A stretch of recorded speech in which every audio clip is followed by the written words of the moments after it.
Hi everybody, it's Dr. Boz and welcome to Sunday Night. This is a pre-recording and I'll tell you it's shorter than the first time. This is the second time I've recorded it because I had this awesome interview and I got to talk to one of the folks I've been looking forward to talking to for a while, and unfortunately the audio was just not good enough. So I have a link in the show notes below if you want to suffer through it.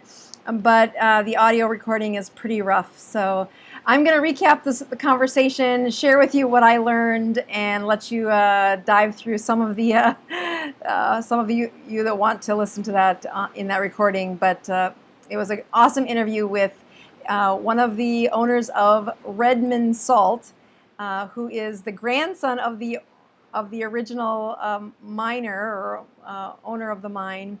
And I had an awesome conversation with him. I did have a screenshot of the two of us. We started out with a great conversation, just two folks that came from small towns. We compared our town sizes, where I grew up in a town of about 800 to 1,000 people, and so did he.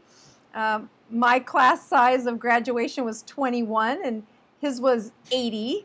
And we did trade that it is an interesting, different paradigm when you grow up in a small community, that you inadvertently end up with the ownership of the community, that you really are engaged in your community, and without much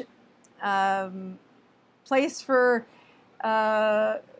slacking, because if you don't participate, there are no community groups. There is no parent teachers. There is no church group. There is no girls basketball team, because participation is really important when you're in such a small community. Anyway, the conversation was wonderful, and this image is actually of Daryl Burchard, who is the grandson of the owner for REDMONDS Salt. And the reason I brought him on was to really have a discussion about the importance of what happens between sodium chloride, which is the prescription I can write when I put an IV in someone, that replacing sodium chloride is only one component that I can measure in someone who needs fluid replaced or electrolytes replaced.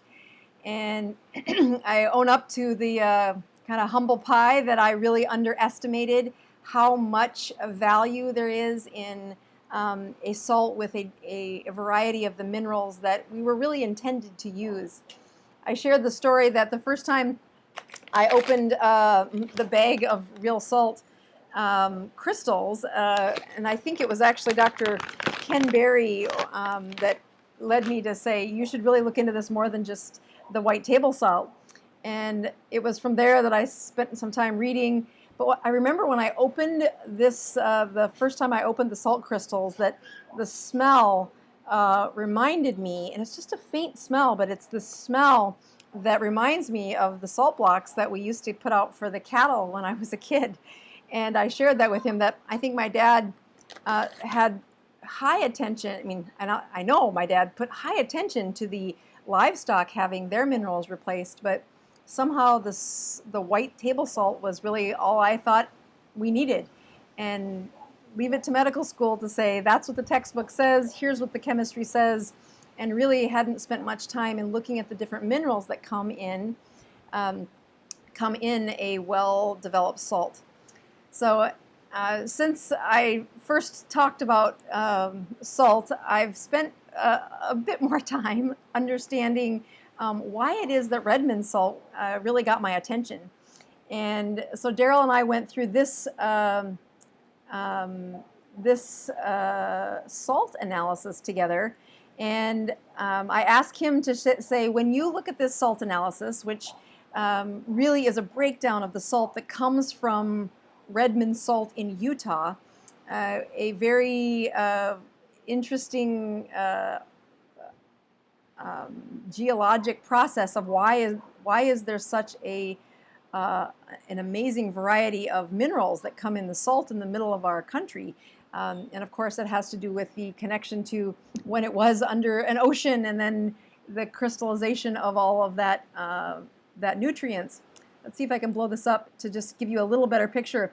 So when looking at this image, you can see that the parts per million is what that ppm stands for.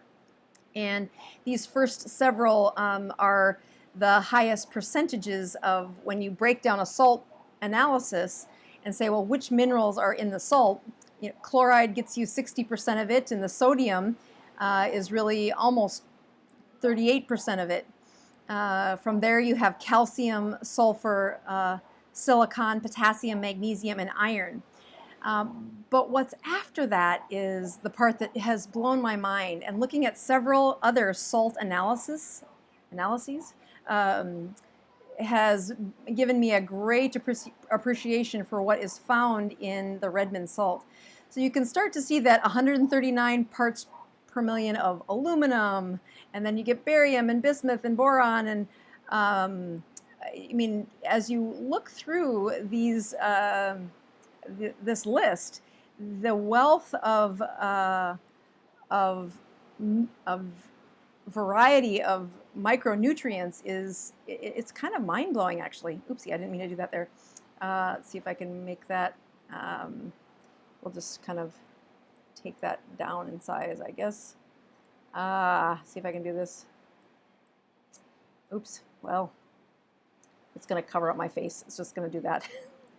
So if you look at some of the other, lithium and manganese and nickel, it is a powerful lesson to learn about what is in salt.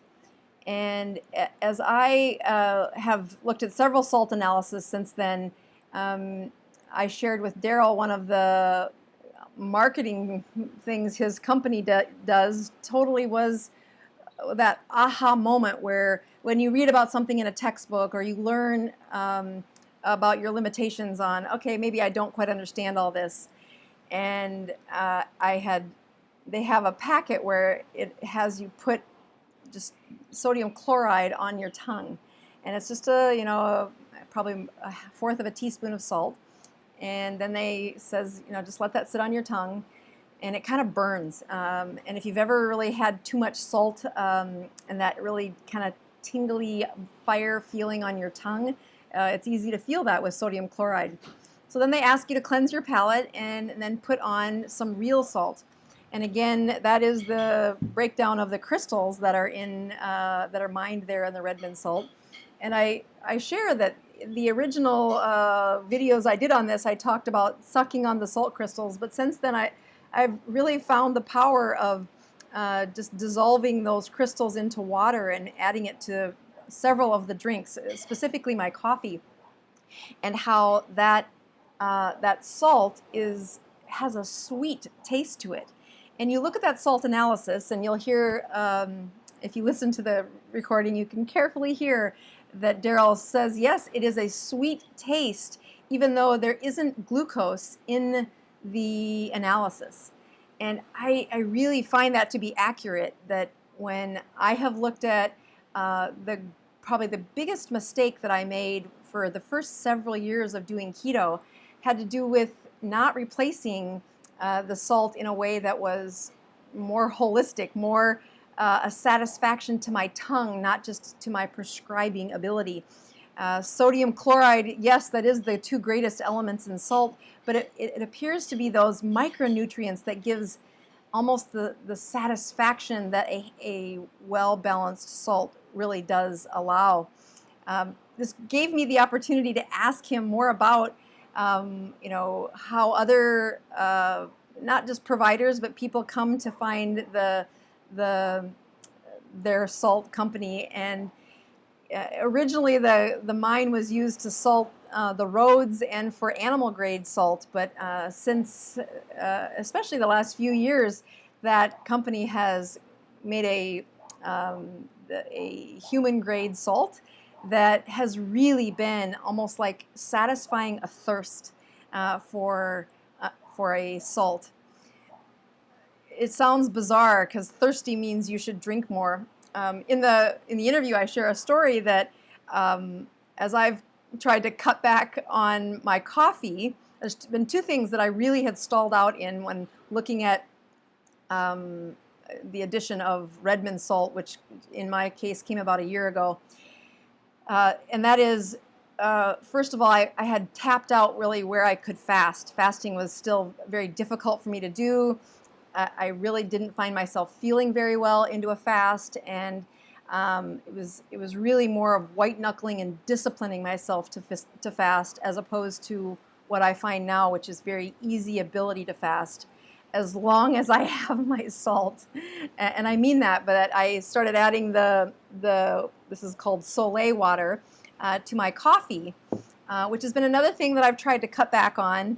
Again, really love the stimulus of coffee and the flavor of coffee, but as you're in a ketogenic state, I really didn't need it for energy, although did continue to drink quite a bit of it.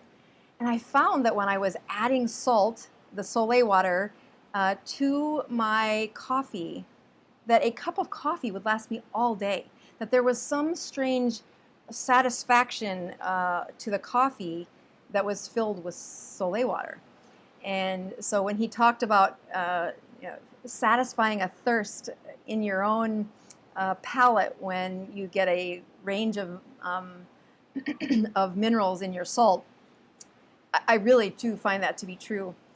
Daryl did a good job of also explaining what it looks like to be in the salt mine, and knowing that when you look at products, because I did compliment that it's nice after studying the salt analysis from several different places of salt throughout the world.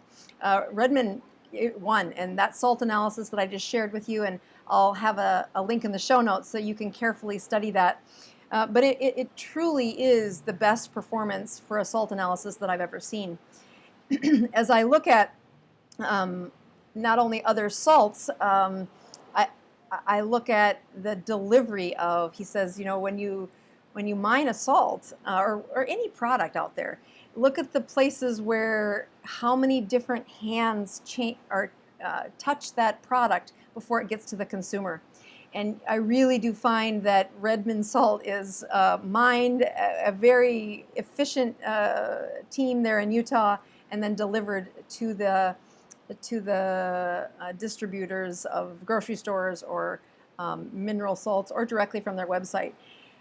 But what is also nice is that nothing was added. Like, you look at several of the salts that try to keep them from clumping, and there are several additives that can be added to salt, and that is not done with Redmond salt. And I think that's in part why it's not only so satisfying as a flavor enhancer, but it has become something I routinely have added to my fasting cycle, as well as been rewarded by, after adding that, I have an incredible ease of doing these fasts every week.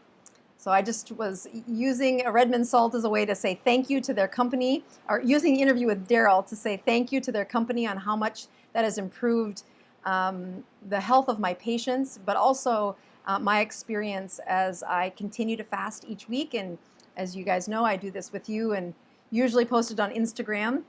The other announcement that I have in the first interview is that we finally are going to get to go home, which is why this is pre-recorded.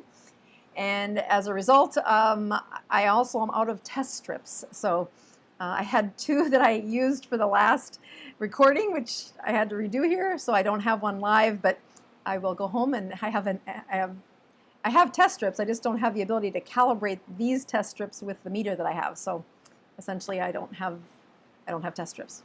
But I will be fasting again this week, and I have an announcement that I am partnering with Redmond Salt to do a free community fast. We're going to start this on Sunday, the 7th of June, and I would invite you to join us.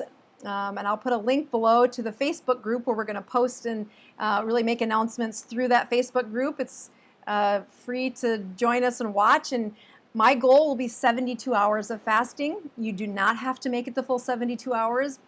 But if you're looking for your first one, or maybe your goal is 48 hours, I think there is something very powerful in doing this together. So I would welcome you to click on the link for joining that Facebook group. And for those brand new graduates of the first Neuron class, we just culminated that class with a final bonus round studying what happens in a fast. So they are all very well educated and ready for a challenge like a 72-hour fast. So it just so happened that they asked me to lead this with them, and that dovetailed into the closure of the first class for my online class. So I look forward to sharing that experience with you next week. And again, if you want to hear first hand what our interview looked like, you're going to need to turn the volume way up, but the link is there below. And I will see you next week. I'm Dr. Boz signing off, improving your health one ketone at a time. See you next week, guys.